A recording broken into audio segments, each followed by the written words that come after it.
How's it going? Doing very well. How are you doing today? I am good. Thanks so much for having me. Absolutely. You have created your own verse, your own world, and it starts with that book cover. Please tell me that you had a lot to do with that cover because it excites the imagination.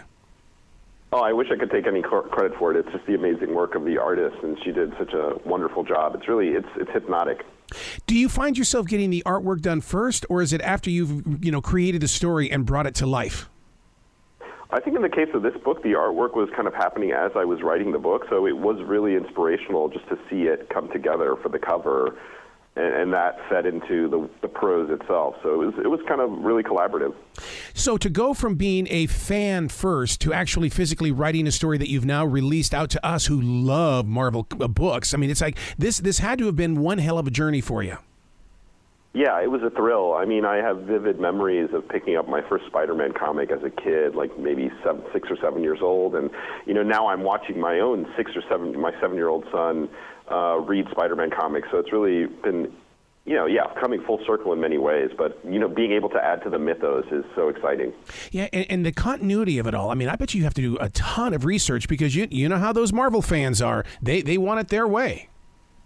Yeah, no, I mean, it helped to be a fan, but obviously I went back and reread some of my favorite Spider-Man 2099 books and some of Anya's key appearances, but I also wanted to just evoke the iconic version of these characters, so it doesn't really cancel anything that came before or negate anything, but it fits in pretty seamlessly, I think, as well. I love the way that you place the book inside the year 2099. For you to envision that and now sell it to us as the reader, how did you bring that world to life? I think the key for me was to read, the past interpretations of 2099 and especially the Spider-Man adventures and see what they got right in terms of what the future held, but also add in my own little predictions for what I thought where things are going in, under the umbrella of the Spider-Man story. So that was neat, and you always want to present a compelling and interesting future. When it comes to Marvel, we always think of the comic books. Your book is all words. So you step right into that world where the imagination has got to get its own interpretation and follow that story along. Thank you. Yeah, I think when you're writing comics, you get to collaborate with the artist who brings your words to visual life. And with a novel, the responsibility is on the author to give the reader those little cues for what they can create, in their mind's eye. So that was interesting. Being a comic fan and having read a lot of Spider-Man comics as a fan and also written my own fair share, it was interesting to do that. The subliminal message here is the Arana, a Brooklyn teen, realizes new strength, new abilities. And I think that readers are going to go, I want to know what my hidden strengths are. What can I discover about myself?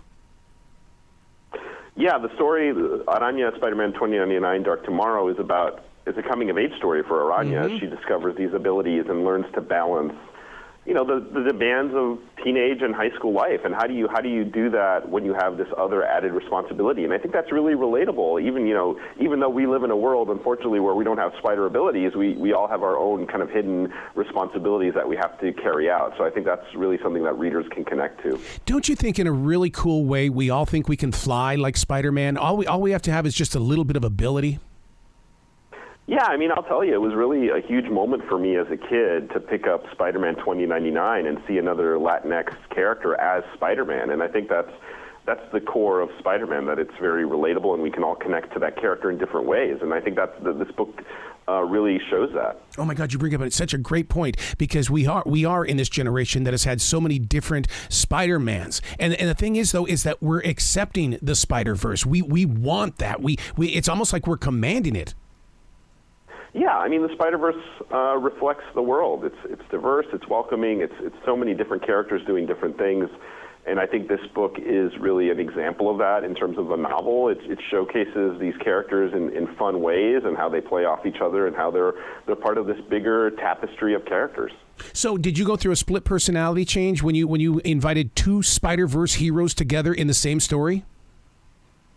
I wouldn't say with split personality. I think it was just an opportunity to showcase these two characters in very different points in their quote-unquote superhero career, but also showing you can learn from from other characters, no matter how old you are, no matter what point you are in your life or your career. Aranya's starting out and definitely in need of a mentor, but she also brings a lot of experience and excitement, and that's what re-energizes Miguel, Spider-Man 2099, who, when you start the book, you realize he's quit. He's given up the role of Spidey 2099, and so he gets reactivated just by seeing this young character doing the things that he has now kind of taken for granted. Well, see, I totally understand that, because in the everyday world, I mean, we see that all the time where mentors, are like, we feel like that we're washed up, but then all of a sudden somebody finds interest in something that you know about. Boom, it's all over again. Here we go. Yeah, you're like, oh, wow, this is why I love what I do, and this is why this is important to me, and this is why I'm needed. I mean, she basically shows him, you're Spider-Man. Yeah. People are counting on you. Yeah. So. Did you when you write a story like this, do you see real people when you're writing, or are they animated figures?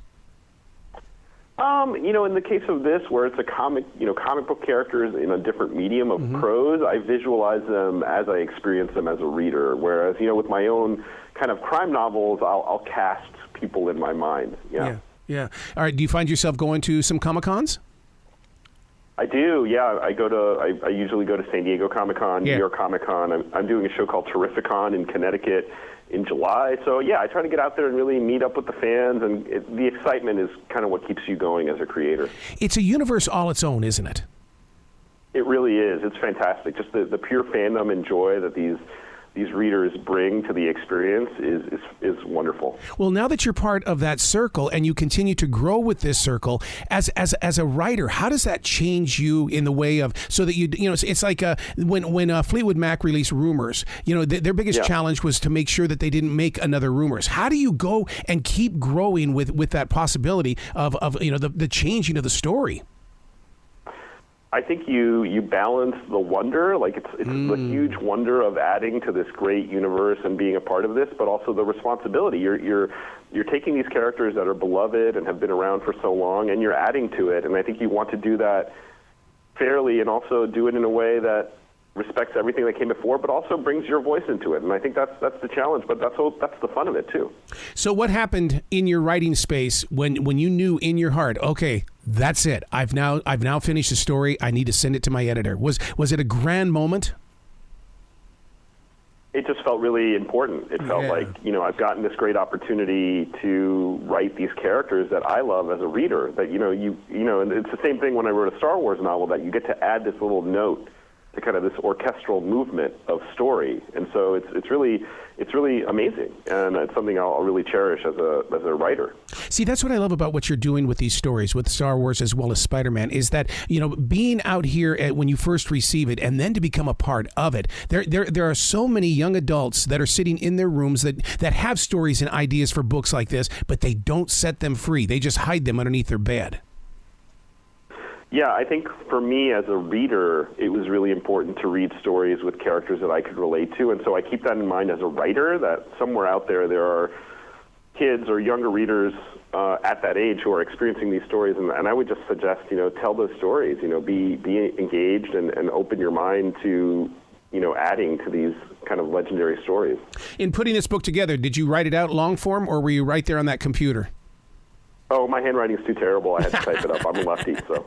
Oh, my God. Oh. Yeah, no, I typed it up. I'm an outliner, so I crafted the outline and kind of built from there, and that's how it came to be.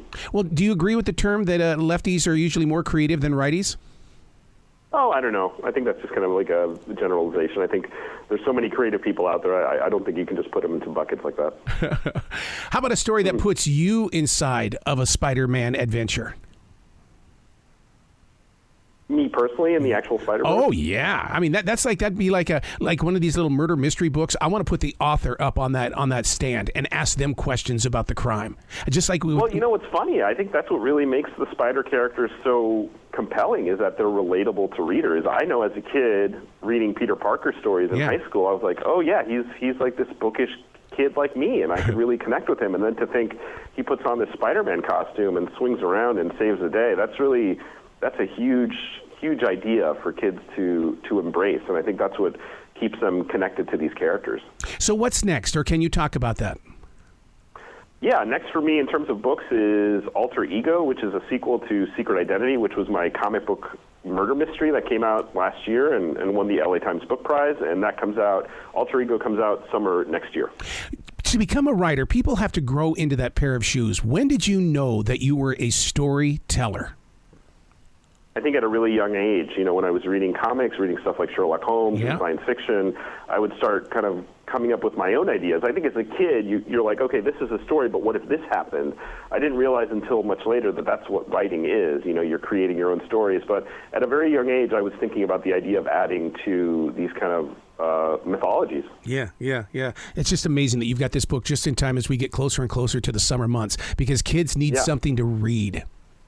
Yeah, and I hope they enjoy it. I think it's written with the young reader in mind, but I think it's also, any age. If you're a fan of these characters, you'll find a bunch of fun Easter eggs. You'll find little nods to the mythos, but I think at the end of the day, I wanted to write something welcoming that could bring in new readers and show them why these characters are so compelling and fascinating. I'll tell you one of the things that I love about the book, and I took note of it right away.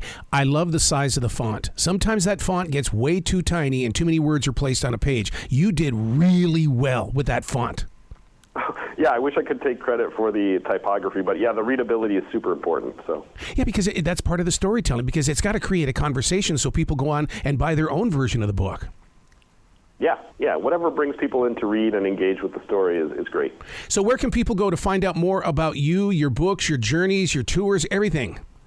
Sure, you can find all my info at my website, alexsegura.com, and I'm very active on Twitter at @Alex_Segura and Instagram, Alex Segura Jr. Man, I can't wait to talk to you again, dude. You got to come back to this show anytime. Anytime you want me, I'll be here. All right, man. You be brilliant today, okay? Thank you. Take care.